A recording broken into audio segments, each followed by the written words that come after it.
What's up YouTube? Today we are looking at AudioThing Reels. It's a tape emulation with a pretty cool built-in delay. So I'm going to show you guys what it sounds like, its capabilities, and some of the cool things that you can do with it. Thanks so much to AudioThing and Plugin Boutique for making this video possible. If you are keen on the sound of this plugin, I'm going to post a link to where you can download it in the description. Anyway, let's dive in and have a look.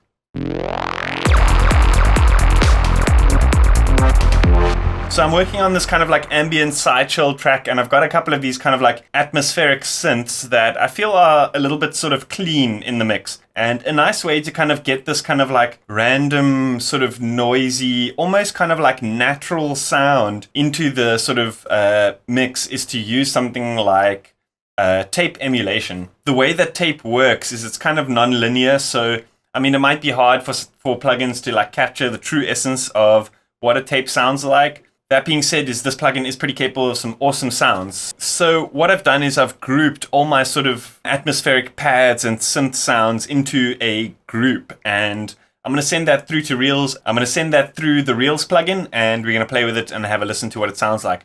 So this is the track before.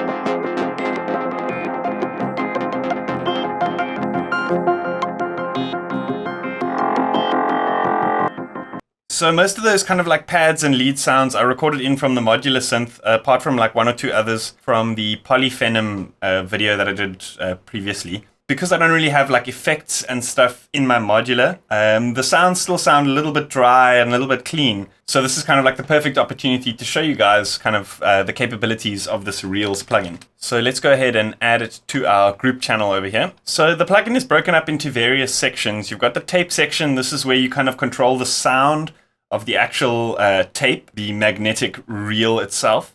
Then you've got the noise section. This controls the sound of the actual tape machine. So you've got various parameters here for like hiss and motor and stuff like that. These sections are cool for adding in that kind of like unpredictability to the sound. Maybe adding in like the sound of the actual motor turning and, you know, changing the way that the audio, the sort of linearity of the audio using the wow, flutter, or crosstalk and stuff like that. So I'm going to play the sound, and I'm going to play with a couple of these settings so you can kind of get a grip as to what's going on here without moving onto this kind of like effects section and output section and stuff like that. So first up, we can actually hear the hiss and the motor without any audio actually playing through. So this is pretty cool if you're just looking for some kind of like random noise to kind of like inject into like an intro or something like that. This is cool, you know, like slap a reverb or something onto it, and it's a pretty cool kind of like generator as opposed to just like an audio effect, if that makes any sense. But anyway, let's play with these settings a bit.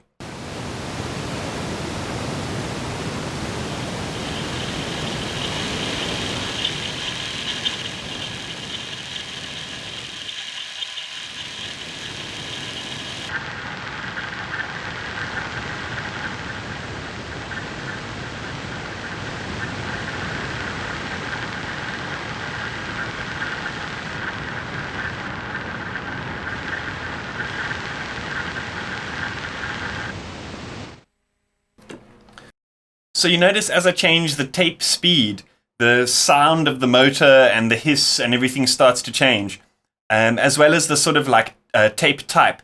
So here you've got basically three kind of different emulations of different types of tape reels. You got Japanese, Italian, and French. So what I'm going to do is, again, just play around with these settings. I'm actually going to play the audio through, and we can also listen to what the difference is there.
So as you can see, each of those tape types has their own kind of like particular style. They each kind of impart different sort of values to these parameters, I guess you could say. So for example, like with the Italian tape type, the wow and flutter isn't as pronounced, but with the French it is. All sorts of stuff like that.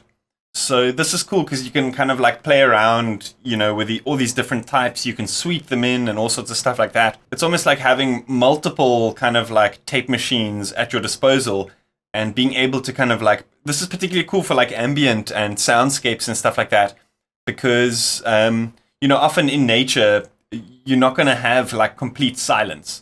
So when you're kind of creating these kind of like musical genres that have very kind of like soft passages, having a little bit of kind of like motor noise or hiss or something like that is very pleasing to the ear, because it's kind of like imparting that little bit of kind of chaos or randomness into the mix, if that makes sense.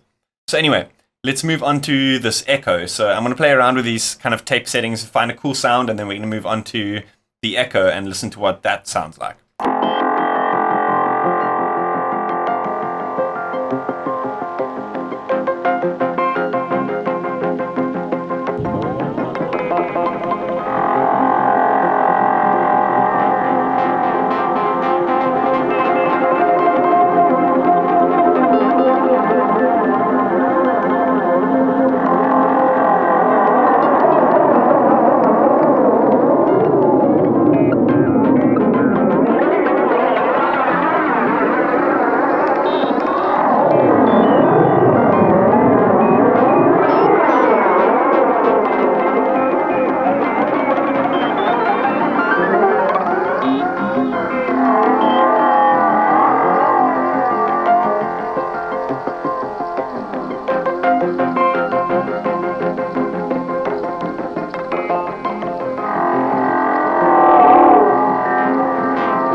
So we can play around with the time of the delay and get these kind of like really weird sort of, sort of granular type of sounds, I guess you could say.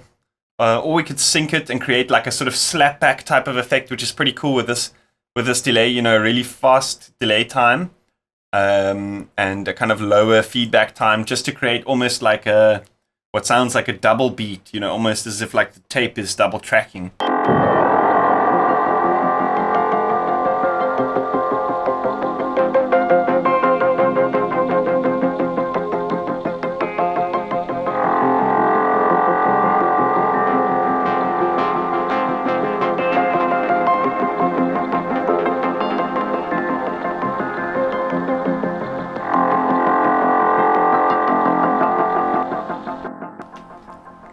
Cool, that's sounding awesome. So here you've got the ability to choose wet only, and what that does is that basically like removes the dry part of the echo, so you'll only hear the wet. But I kind of like what we've got going on, so I'm not going to use that right now. So here we've got like the tape stop section and the kind of like master output section over here. So this allows you to obviously create a tape stop effect, and then this would be the speed of the tape stop. I'll show you guys how that works just now. We've got the ability to limit the audio. So this is pretty cool because tape, obviously, because of the way that it works, it's only got a certain amount of space that you can kind of record onto. Tape will always limit a sound. So having this on is always going to kind of give you a little bit more of an authentic tape sound, but you've also got the ability to kind of create a mono effect here. You can mix dry, wet over here. But this is pretty cool, this input-output section. Because how this works is obviously because tape is, like I was saying, non-linear. The volume at which the tape is working changes the way that it kind of saturates the sound, if that makes sense. So if you boost the input and turn down the output, like by the same amount of dBs, you're going to get a very drastic tone to the sound. So let me show you guys what I'm talking about. So let's just set both of these back to 0, and then what I'm going to do is we're going to listen to it like 0, 0, and then what I'm going to do is I'm going to boost like the input like 10 dBs and turn the output down 10 dBs, so we can have a listen to like the different effect that has.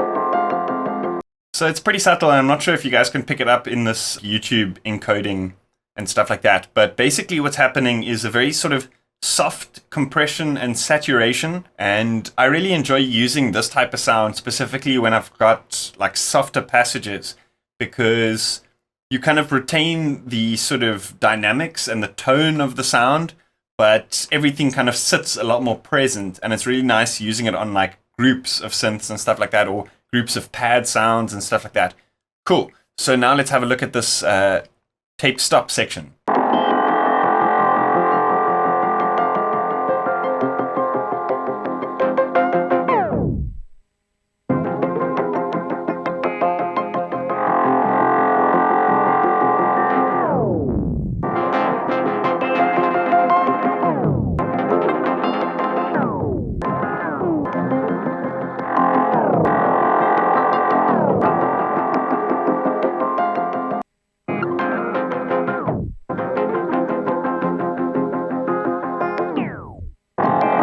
So another really cool thing about this plugin is you've got this randomize setting over here, but also what you've got the ability to do is lock certain parameters so that it doesn't go kind of like too crazy within the randomization. So you can kind of like almost choose which parameters you want randomized.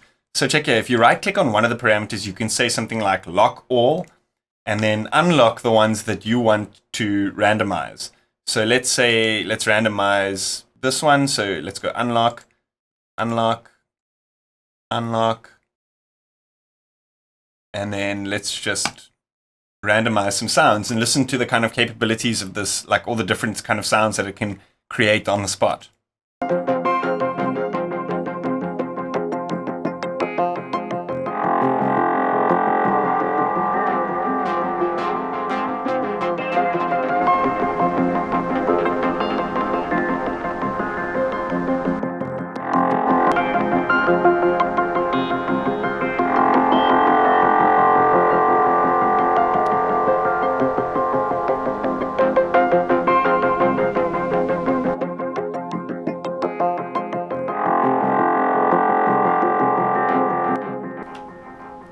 So the differences are pretty subtle, but sometimes that's like all you need, you know, to kind of like turn a sound that's a little bit static into something that's got a little bit more sort of movement, or something that sounds a little bit more natural, or something like that. So it's got a couple of really cool presets built in. For some reason, this is popping up on my other screen. But in the factory bank, you've basically got presets broken up into two categories. You've either got them broken up into echo sounds or tape sounds. So you can, for example, open up a preset that you just want to use as like a delay or something like that, and then work from there. So you don't have to kind of like impart the sort of tape sounds. So it also works pretty cool as kind of like an echo type of effect on synths and all sorts of stuff like that. What I'm actually going to do is we can leave that playing, and then I'll open up a new lead in Serum, and then I'll put it on that.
Awesome, that's enough of those presets. I'm sure you guys can kind of hear what sort of vibe it's got. It's a very sort of unpredictable type of delay sound. It's very kind of like analog sounding, I guess you could say. And it's kind of got like the best of both the tape and the delay worlds kind of mishmashed into one plugin, which is very, very cool. Awesome, I hope you guys enjoyed that. Like I said, thanks again to Plugin Boutique for sending me this plugin to try and show you guys on my channel. If you guys do dig this plugin, have a look at the description. There'll be a link to where you can grab it. As always, hit that like button, hit that subscribe button. See you guys next time.